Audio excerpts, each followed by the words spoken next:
संगति का असर। एक बार एक राजा शिकार के उद्देश्य से अपने काफिले के साथ किसी जंगल से गुजर रहा था। दूर दूर तक शिकार नजर नहीं आ रहा था। वे धीरे धीरे घंघोर जंगल में प्रवेश करते गए। अब कुछ ही दूर गए थे कि उन्हें कुछ डाकुओं के छिपने की जगह दिखाई दी। जैसे ही वे उसके पास पहुंचे कि पास के पेड़ पर बैठा तोता बोल पड़ा, पकड़ो पकड़ो, एक राजा आ रहा है। इसके पास बहुत सारा सामान है, लूटो लूटो, जल्दी जाओ जल्दी आओ। तोते की आवाज़ सुनकर सभी डाकू राजा की ओर दौड़ पड़े।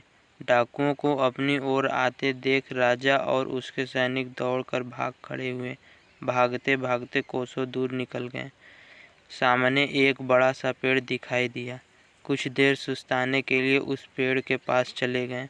जैसे ही पेड़ के पास पहुँचे कि उस पेड़ पर बैठा तोता बोल पड़ा, आओ राजन, हमारे साधु महात्मा की कुटी में आपका स्वागत है। अंदर आइए, पानी पीजिए और विश्राम कर लीजिए।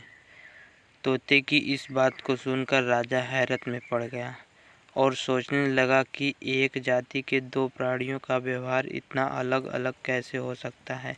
राजा को कुछ समझ नहीं आ रहा था। वह तोते की बात मानकर अंदर साधु की कुटिया की ओर चला गया। साधु महात्मा को प्रणाम करके उसके समीप बैठ गया और अपनी सारी कहानी सुनाई और फिर धीरे से पूछा, ऋषिवर, इन दोनों तोतों के व्यवहार में इतना अंतर क्यों? साधु महात्मा धैर्य से सारी बातें सुनी और बोले, ये कुछ नहीं राजन, बस संगति का असर है। डाकुओं के साथ रहकर तोता भी डाकुओं की तरह व्यवहार करने लगा है और उनकी ही भाषा बोलने लगा है।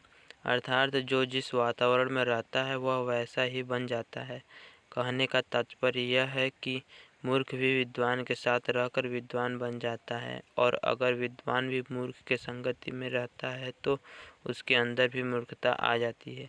इसीलिए हमें संगति सोच समझकर करनी चाहिए।